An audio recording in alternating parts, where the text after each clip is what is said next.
Si vous me découvrez, ou si vous tombez sur ma chaîne, vous vous demandez, ok, c'est nouveau ce qu'il fait, il aime bien, j'aime bien son concept. Sachez que ça fait longtemps que je fais ça, mais je vais vous raconter aujourd'hui comment j'ai perdu ma chaîne, ma première chaîne YouTube, mes 15 000 abonnés, je crois. Je crois que j'avais 15 000 abonnés, bref.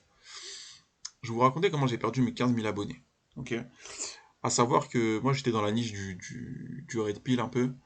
Au final, quand je prends du recul, il y a certains concepts qui sont bons et d'autres qui sont totalement mauvais, qui sont vraiment néfastes pour les hommes. Mais bref.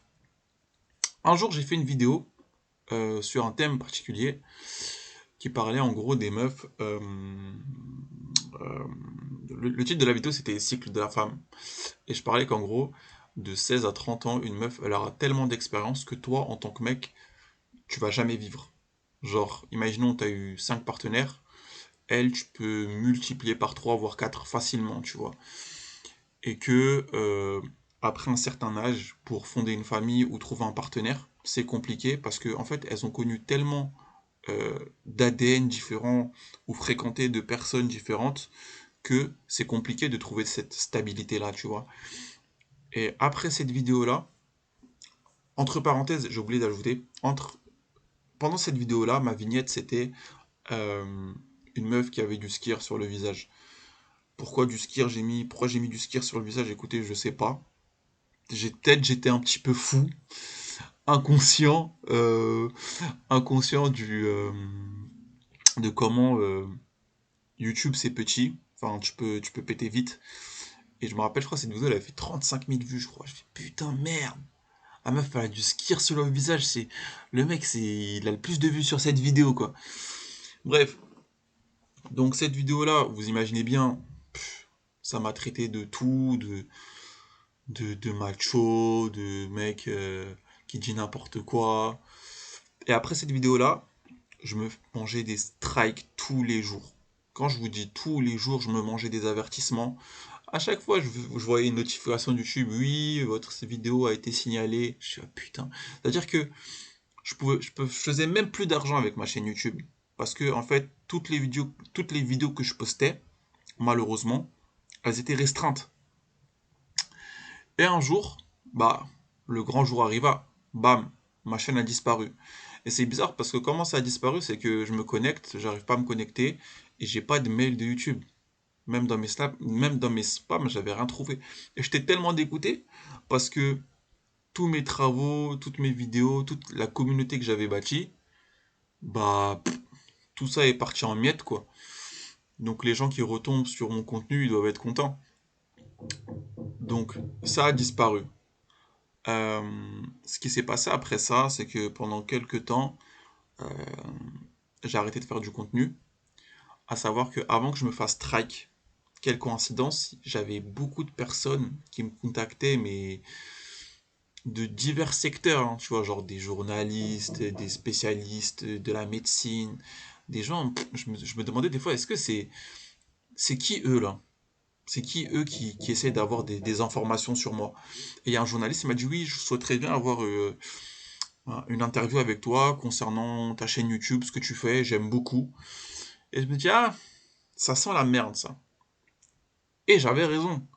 Parce que quand ma chaîne s'est fait strike, peut-être 5 6 mois après, il y a France TV qui a fait un reportage justement sur les masculinistes ou je ne sais quoi là. Et ils ont tous mangé une sauce en direct. Cette chaîne-là, ça a été un bon apprentissage pour moi. Et là, ce que je peux vous dire, c'est que il y a pas mieux que, que le fait de créer quelque chose qui part de zéro, quelque chose qui est à toi, que tu possèdes et que tu vois grandir. Tu vois, genre c'était mon jardin virtuel, je plantais mes graines et j'ai vu le truc en fait évoluer du jour au lendemain.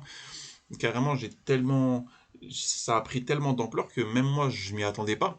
Quand j'ai commencé ma chaîne YouTube, c'était juste un délire. C'était pendant la période du Covid. J'avais beaucoup de temps, même si j'étais dans mes études, mais à cet âge-là, j'étais quand même très mature. Tu vois, peut-être mature beaucoup trop tôt. Parce que j'ai vécu des choses que j'aurais dû vivre peut-être un peu plus tard. Donc, quand j'ai créé cette chaîne-là et que je parlais avec des hommes de différentes ethnies, de différents pays, avec diverses problématiques, que ça soit le mariage, les relations, euh, la vie d'homme en soi. Je me dis, putain, en fait, on est tous dans la même merde, tu vois. On est vraiment tous dans la même merde. Et il y a un truc qui m'a fatigué avec le temps. Beaucoup peut-être d'entre vous se demandent pourquoi je montre plus mon visage de un parce qu'il y avait des gens, ils prenaient mes vidéos, ils mettaient ça sur TikTok sans mon autorisation, de un. Et de 2, c'est que moi j'aime la paix, tu vois. J'aime la tranquillité, je suis quelqu'un de l'ombre, j'aime être dans mon coin. Euh, Même si j'avais une petite chaîne, les gens ils me reconnaissaient dehors. Ouais, j'allais m'entraîner, je me disais, ah ouais, ah, ça dit quoi et tout, j'aime trop tes. Putain, des fois c'était gênant. Je me rappelle le jour où je suis parti passer mon BTS, et il y a un mec qui vient me voir comme ça, il me dit, hey, mon gars, tu passes ton BTS et tout, H. Non, tes vidéos sont incroyables. Je me dis, putain, pourtant j'ai que 15 000 abonnés. Alors imagine si t'en as 100, 120, 1 million, waouh, cette vie-là, cette vie-là de notoriété, pardon, mais c'est pas pour moi. Mais en tout cas, quand j'ai créé cette chaîne-là, mon objectif, c'était de créer ma tribu. C'est-à-dire que j'ai une façon de réfléchir, dans le sens où, pour moi, la vie est un marathon, et en tant qu'homme, tu dois créer ton chemin. Tu dois créer la vie que tu souhaites mener, et que personne va t'aider. Et j'essaie en fait d'éveiller les gens autour de moi, tout simplement. Que ça soit par rapport à ça, et que ça soit aussi par rapport aux nanas. Ok. Sauf que, ce que j'ai remarqué, c'est que il y a beaucoup de personnes qui étaient investies dans mes vidéos concernant le sexe opposé, mais beaucoup moins intéressées à l'aspect travail sur soi-même. En fait, avec le temps, ça a commencé à me saouler. Parce que les mecs, ils mettaient tellement sur un piédestal les meufs que ils sont prêts à délaisser tous leurs projets juste pour une nana, quoi. Et je vous dis ça, c'est pas juste des jeunes, hein. C'est-à-dire même des mecs de 30 ans, des mecs de 40 ans.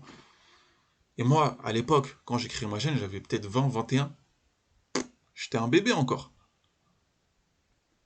Et quand tu tombes sur tout ça, tu te dis, putain, notre société a pas mal de problèmes. Pas mal de problèmes.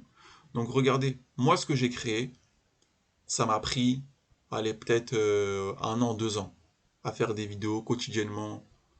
Juste à faire ce que je fais comme là, actuellement. Et regardez ce que j'ai créé. Un super beau truc. Super beau truc jusqu'à aujourd'hui. Les gens ils me connaissent, alors que pourtant je suis un mec lambda, normal, qui a fait son truc de son côté. Et c'est pour vous dire que peu importe ce que vous souhaitez entreprendre, si tous les jours vous mettez en place des actions, c'est-à-dire par exemple comme moi, imaginons vous partez sur une chaîne YouTube, tous les jours tu postes ta petite vidéo, tous les 2 jours, tous les 3 jours, tu fais ton truc, t'es original, c'est sûr que ça va matcher. Il y a beaucoup de personnes qui me disent ouais, fais comme avant, remonte ta tête, ouais de toute façon tu fais comme les youtubeurs anglophones, tu mets des gameplays.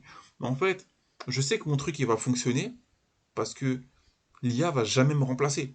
Dans ma manière de parler, dans ma manière de bafouiller, dans ma manière de parler polonais, de mélanger les trucs, les blancs et tout, ça fait mon personnage, ça fait ce que pourquoi. Regardez ce que je viens de dire là. Ça fait ce que pourquoi. C'est même pas français. Mais c'est ce qui fait justement mon personnage, ma chaîne, et c'est pour ça que les gens m'écoutent. Ils savent que c'est moi qui parle et que ça vient du cœur. C'est pas, il n'y a pas un script, il y a pas, voilà, c'est original. Et il faut que YouTube redevienne comme ça, où les gens se posent, ils écoutent quelqu'un, ils regardent un gameplay, juste ils kiffent. Quel- Quelque chose d'original, pas un truc avec plein d'infos, plein de trucs, un truc tout joli, non. Les gens ils s'en foutent. Des fois, il y en a, ils sont juste là pour chill et consommer YouTube et juste voilà, passer un bon temps. Et je pense que dans la vie, on devrait réfléchir comme ça aussi. Arrêter de trouver le meilleur spot, le, la meilleure stratégie, la meilleure qualité. Juste poser ta merde comme tu fais aux toilettes et le faire tous les jours. Voilà. En tout cas, pour les nouveaux, bienvenus. Et pour les anciens, on se retrouve.